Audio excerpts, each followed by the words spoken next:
Welcome to the Deep Dive.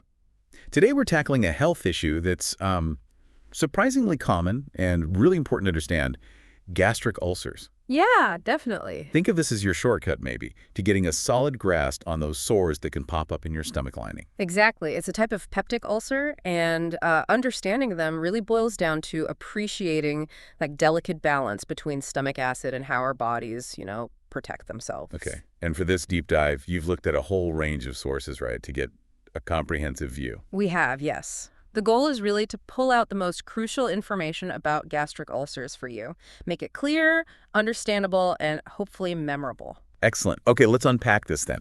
What exactly is a gastric ulcer, in plain terms? Well, picture the inside of your stomach having this protective layer, right? The mucosa. A gastric ulcer is basically a break in that lining. Just a break. Well, it's a bit deeper and wider than just a superficial scratch. Officially, it's defined as being a larger than 5 millimeters in diameter, and it has to reach down into the layer beneath the mucosa, which is called the sub-mucosa. Got it.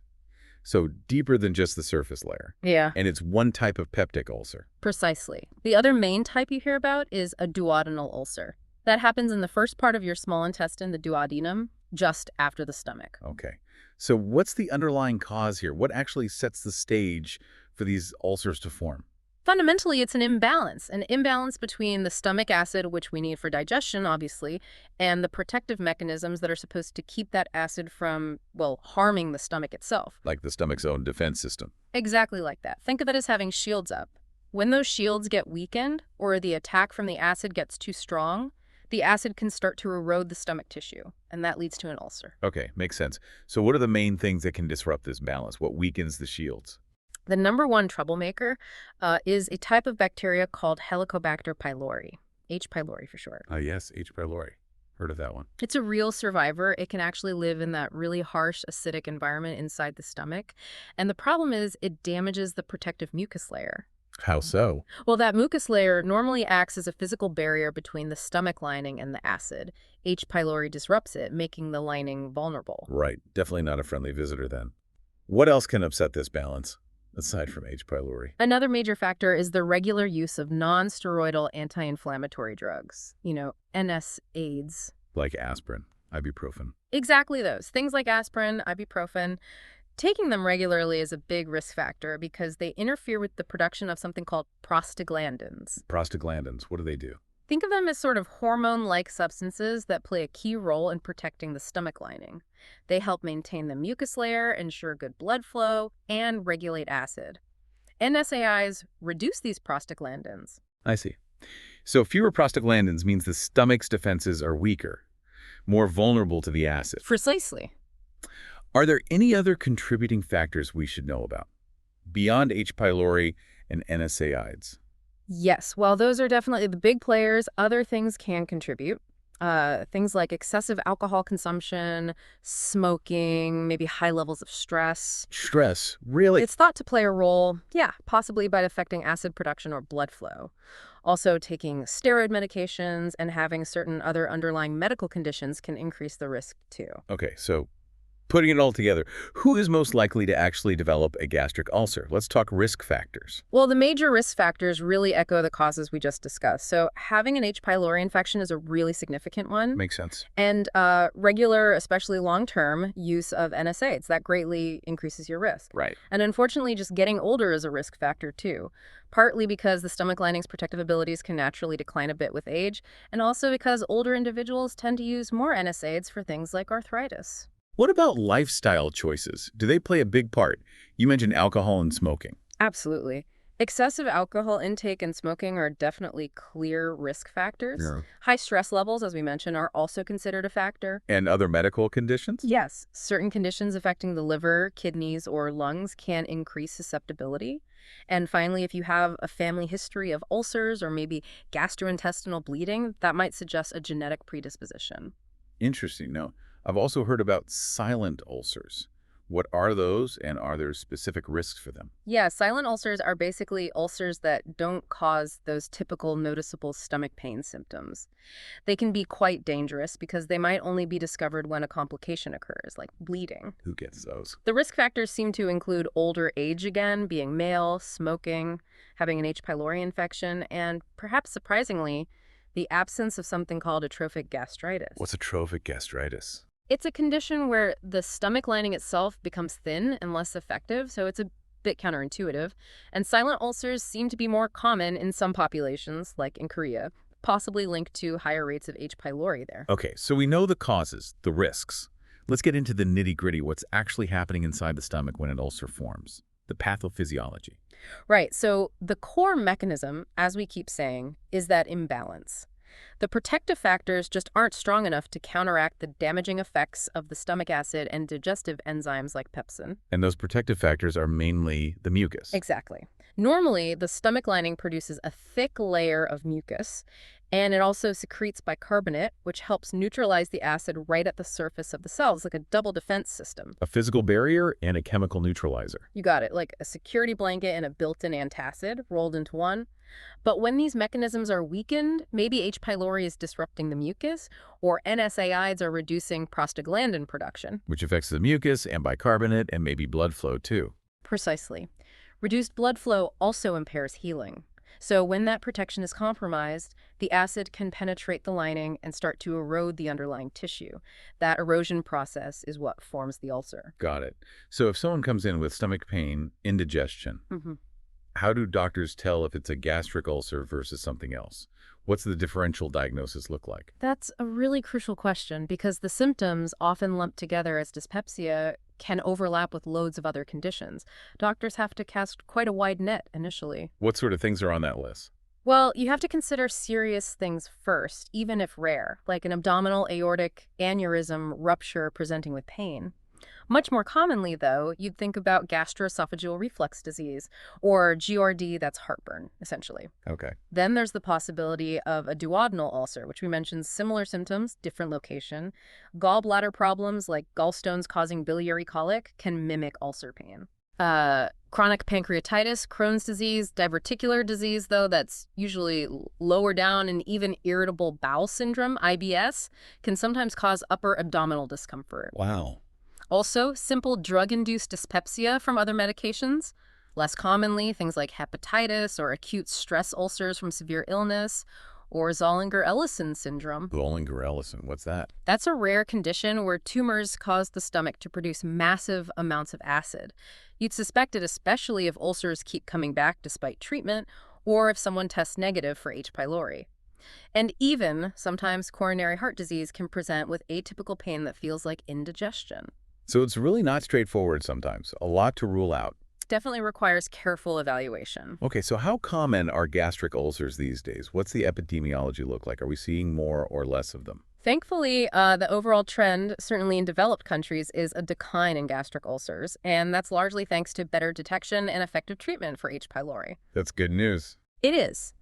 In the UK, for instance, the prevalence of H. pylori is estimated to be around 25%, though it's often higher in older age groups and in people from lower socioeconomic backgrounds. And what about general indigestion symptoms? How common are they? Pretty common. Around 40% of adults experience dyspepsia each year, which is quite high. This leads to about 5% of people seeing their primary care doctor for it, and maybe 1% ending up having an endoscopy to investigate. And who tends to get the actual ulcers more? Gastric ulcers specifically are still more common in older adults and seem to affect men slightly more often than women, although that gap might be closing. So globally, things are generally improving. Yes, overall peptic ulcer rates that includes both gastric and duodenal are decreasing worldwide, mostly because the H. pylori-related ones are becoming less frequent, though you might see higher rates in certain immigrant populations where H. pylori is still more prevalent. Interesting. And historically, duodenal ulcers used to be much more common in men, maybe a 3.2 ratio, but that's become much more even now, again, likely due to better H. pylori control. And just to put it in perspective, if someone does get an endoscopy for dyspepsia, what are the chances it's actually an ulcer? Good question. The data suggests that in patients undergoing endoscopy for dyspepsia, About 40% turn out to have functional dyspepsia, meaning no clear structural cause is found. Another 40% or so have GRD. Ulcers, both gastric and duodenal, account for maybe 13%. Then you have smaller percentages for gastric cancer, around 2%, and esophageal cancer, about 1%. Okay, that gives a good sense of the landscape. So if someone suspects they might have a gastric ulcer, how does it typically present? What are the key clinical features? Well, the symptoms can be quite variable, and it's really important to remember what we said about silent ulcers. Some people might not have any obvious symptoms at all. Right. But for those who do. The classic symptom is abdominal pain, usually in the upper abdomen, the epigastrium. It's often described as a burning or gnawing or maybe aching sensation. Okay. And is there anything about when the pain happens that's characteristic? Yes, the timing in relation to meals can be a useful clue. With gastric ulcers, the pain often gets worse when the stomach is empty, and it might actually feel better soon after eating. Better after eating. That seems counterintuitive. It does, but the food might buffer the acid temporarily or stimulate bicarbonate release. This pattern is often contrasted with duodenal ulcers, where the pain tends to worsen an hour or two after eating when the stomach empties acid into the duodenum. Ah, okay. That's a key differentiator then. What other symptoms might someone experience? Nausea is common, sometimes vomiting, and if it's severe or complicated, the vomit might contain blood, which looks like coffee grounds, or it could be bright red. That's hematemesis. Bloating, heartburn, a loss of appetite, and sometimes unintended weight loss can also occur. Fatigue, too, especially if there's chronic slow bleeding leading to anemia. And severe cases. In severe cases, as we mentioned, you can get major complications like significant gastrointestinal bleeding, perforation where the ulcer eats right through the stomach wall, or obstruction where scarring blocks food from leaving the stomach. Are there any other specific signs or symptoms to listen for? Sometimes the pain might wake someone up at night. It can occasionally radiate through to the back. And finding that taking antacids provides temporary relief is also pretty suggestive. What about during a physical exam? Would a doctor find anything? Often, in uncomplicated cases, the physical exam might be completely normal, but the doctor might find some tenderness when they press gently on the upper abdomen over the stomach area. Any other signs?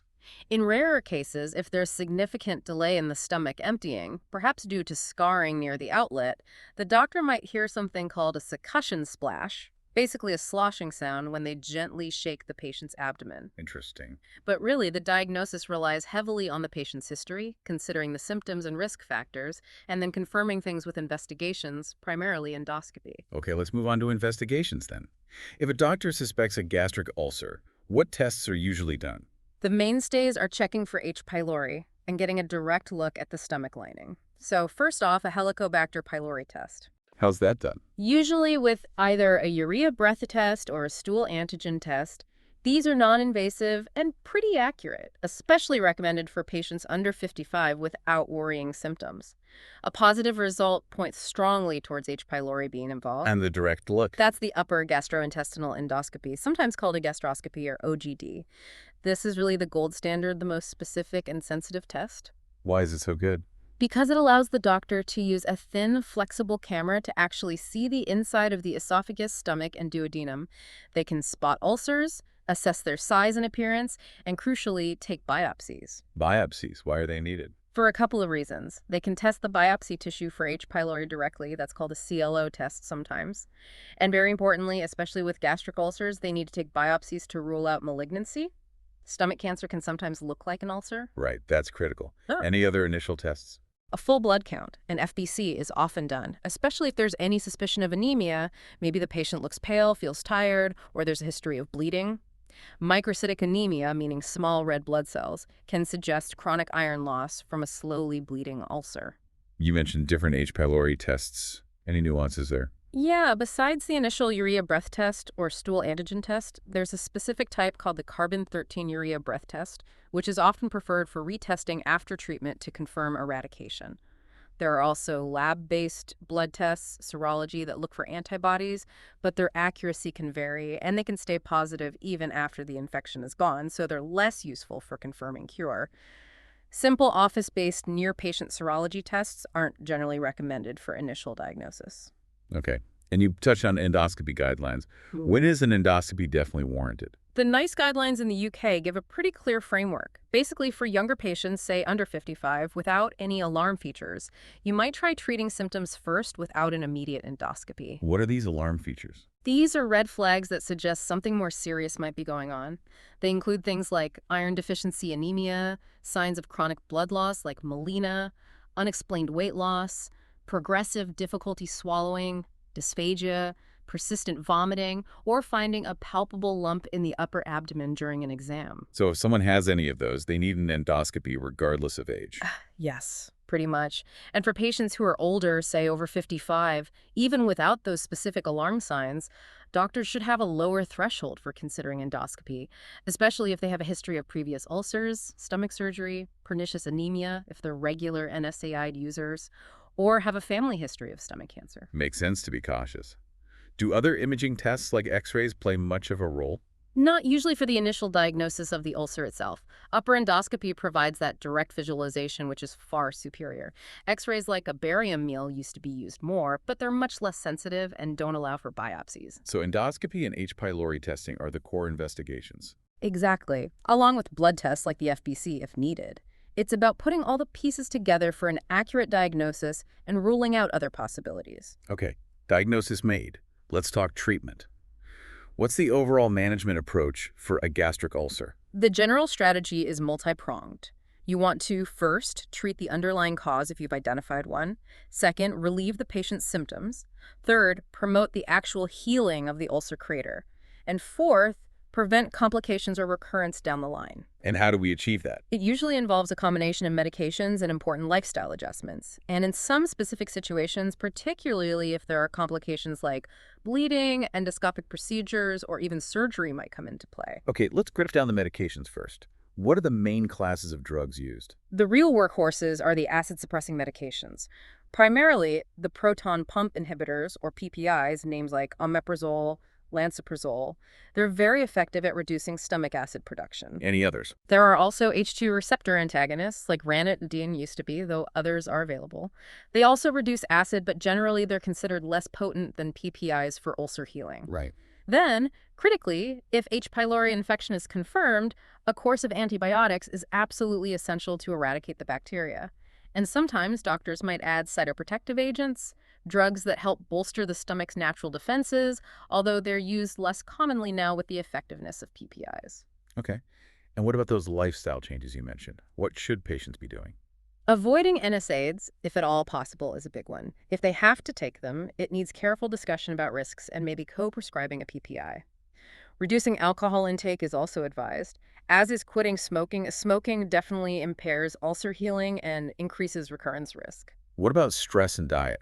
Managing stress is generally good advice, though its direct impact on ulcer healing is maybe less clear-cut than stopping NSAIDs or smoking. As for diet, there aren't really specific foods to absolutely avoid, but a generally healthy diet is sensible. Some people find certain foods trigger their symptoms, so obviously they'd avoid those. Okay, let's get more specific on the prescribing side. What's the typical first-line treatment plan? So the goal again is treat complications, get rid of the cause, relieve symptoms, heal the ulcer. A key first step, if relevant, is to stop any potentially contributing medications, especially NSAIDs, assuming it's safe to do so from the perspective of why they were taking them. Makes sense. Then what? Then it depends on the H. pylori status. If H. pylori is present, the standard approach is triple therapy. Triple therapy. Yes, it usually involves taking 3 drugs together for a week or 2. Typically, it's a PPI plus 2 antibiotics. The common combination is clarithromycin and either amoxicillin or, if there's a penicillin allergy, metronidazole. Is there an easy way to remember that combination? Yeah, a popular mnemonic, especially for revision, is Pac-Man eats H. pylori. P for PPI, A for amoxicillin, or metronidazole, and C for clarithromycin. Pac-Man. I like it. Okay, what if H. pylori isn't the cause? Or the test is negative? If H. pylori is absent, then the first-line treatment is generally just a PPI on its own, usually for 4 to 8 weeks, to reduce acid and allow the ulcer to heal. And if PPIs don't work or aren't suitable? Then an H2 receptor antagonist might be tried as a second-line option. And specifically for ulcers that are clearly caused by NSAIDs, sometimes a drug called misoprostol might be considered. It's a synthetic prostaglandin that helps protect the lining, but it can have side effects like diarrhea. Okay. Now, what about more urgent situations? You mentioned bleeding ulcers earlier. How are they handled? Right, an actively bleeding ulcer is a medical emergency and usually requires prompt upper endoscopy. During the procedure, the endoscopist can identify the bleeding point and attempt to stop it. How do they stop it? They have several techniques. They might inject adrenaline around the bleeding vessel to constrict it, use heat cautery to seal it, or apply tiny metal clips to clamp the vessel shut. Often a combination is used. And if that doesn't work? If endoscopic treatment fails or the bleeding is too severe, the next steps might involve interventional radiology doing a procedure called embolization to block the feeding artery, or in some cases, surgery might be required to control the bleeding. And lifestyle factors are still important, even with bleeding. Absolutely. Regardless of how the bleeding is stopped, addressing the underlying cause, like treating H. pylori or stopping NSAIDs, and advising on smoking cessation and reducing alcohol are crucial for preventing rebleeding or recurrence. You mentioned behavior modification as part of management. Can you expand on that? Sure, it overlaps with lifestyle, but it's about actively changing behaviors that contribute to the problem. So if a drug is identified as the cause, stopping it, if feasible, is the key behavioral change. Strongly advising and supporting smoking cessation is another major one. Anything else? It also involves educating patients on how to take other medications correctly, especially ones that can irritate the stomach, like bisphosphonates such as alendronate for osteoporosis. They need to be taken with plenty of water while upright. Or if someone must continue NSAIDs, understanding the risks and maybe taking a PPI alongside it for protection. Adherence is key. Okay. So let's talk about the healing process itself. How does treatment actually make the ulcer heal? Well, if the ulcer is H. pylori positive, the most critical factor for healing and preventing recurrence is successfully eradicating that bacteria with the antibiotic regimen. Removing the primary aggressor allows the natural healing processes to take over, aided by the acid suppression from the PPI. And if it's H. pylori negative but caused by NSAIDs? Then the key is stopping the NSAI, if possible. Healing is then usually achieved effectively with a course of PPIs. Studies show PPIs are generally more effective than H2 antagonists for healing NSAID-induced ulcers. What if it's negative for H. pylori and not caused by NSAIDs? That scenario is actually quite rare. If someone has an ulcer with no H. pylori and no NSAID use, doctors need to dig deeper. Recheck the drug history carefully. Consider less common causes like Zollinger-Ellison syndrome, Crohn's disease affecting the stomach, or even malignancy. Right. And for bleeding ulcers, the priority is stopping the bleed first. Yes, hemostasis through early endoscopic intervention is the priority for bleeding ulcers, followed by treating the underlying cause to promote healing and prevent rebleeding. How do we prevent these ulcers from coming back? What about recurrence? For H. pylori-related ulcers, again, successful eradication is the cornerstone of prevention. It dramatically reduces the risk of the ulcer returning. Usually an endoscopy is repeated after treatment, especially for gastric ulcers, to confirm healing and double-check there was no underlying malignancy missed. How do you confirm eradication? Usually with a urea breath test or stool antigen test performed at least 4 weeks after finishing antibiotics and 2 weeks after stopping PPIs, as these can interfere with the test results. Serology blood tests aren't reliable for confirming eradication because the antibodies can linger for a long time. What about people needing long-term NSAIDs? For patients starting long-term NSAID therapy, it's generally recommended to test for and treat H. pylori beforehand if it's present, as this reduces their risk of developing an ulcer. For those who do develop recurrent symptoms or ulcers despite treatment, sometimes intermittent courses of PPIs or even long-term maintenance therapy might be considered, usually with an annual review. How are patients monitored after their initial treatment? Typically, they'll be reviewed at the end of the treatment course, particularly after H. pylori eradication therapy, to see if their symptoms have resolved. A repeat endoscopy isn't always needed if symptoms clear up completely, unless it was a gastric ulcer, which always needs confirmation of healing due to the small cancer risk, or if symptoms persist or recur quickly. Confirmation of H. pylori eradication is also important. Do we have solid data on how effective these treatments are, like numbers? Yes, there's quite a bit of evidence. For example, looking at duodenal ulcers, Acid suppression therapy alone heals a good percentage, maybe around 69%, but adding H. pylori eradication therapy significantly improves healing and dramatically reduces relapse. So much does it reduce relapse? Studies have shown relapse rates for duodenal ulcers dropping from around 39% with just acid suppression to maybe 9% or even lower with successful H. pylori eradication. That's a huge difference, a number needed to treat NNT of around 2 or 3 to prevent one relapse. Wow. And for gastric ulcers? Similar benefits are seen, maybe slightly less dramatic, but still very significant reductions in relapse with eradication therapy. And for NSAID users, eradicating H. pylori has been shown to roughly halve the risk of developing endoscopic ulcers over a 6-month period, maybe from 18% down to 9%. So the data really backs up targeting H. pylori. Absolutely. It underscores how crucial identifying and treating that infection is in the overall management of peptic ulcer disease. That's really clear. So wrapping up the treatment side, what's the overall outlook? What's the prognosis typically like for someone diagnosed with a gastric ulcer? Generally speaking, the prognosis is actually quite good, provided the underlying cause is identified and treated appropriately. So most people get better. Yes, the vast majority of gastric ulcers will heal completely with the right combination of medication, like PPIs and H. pylori eradication if needed, plus relevant lifestyle changes like stopping NSAIDs or smoking. Does the outcome depend on the cause? It does. The long-term outcome really depends on what caused the ulcer, whether any complications developed, and how well the patient adheres to and responds to the treatment. For example, successfully eradicating H. pylori usually leads to a very low recurrence rate. If someone has to continue NSAIDs, the risk might remain higher unless protective measures are taken. But complications can be serious. Absolutely. Complications like major bleeding or perforation are serious and can even be life-threatening if not managed promptly. That's why timely diagnosis and effective management are so important. But with that in place, the overall prognosis is favorable for most people, and the risk of those serious complications is significantly reduced. Okay, let's touch on those complications properly then. Yeah. What are the main ones we need to be aware of with gastric ulcers? The most common serious complication is definitely gastrointestinal bleeding.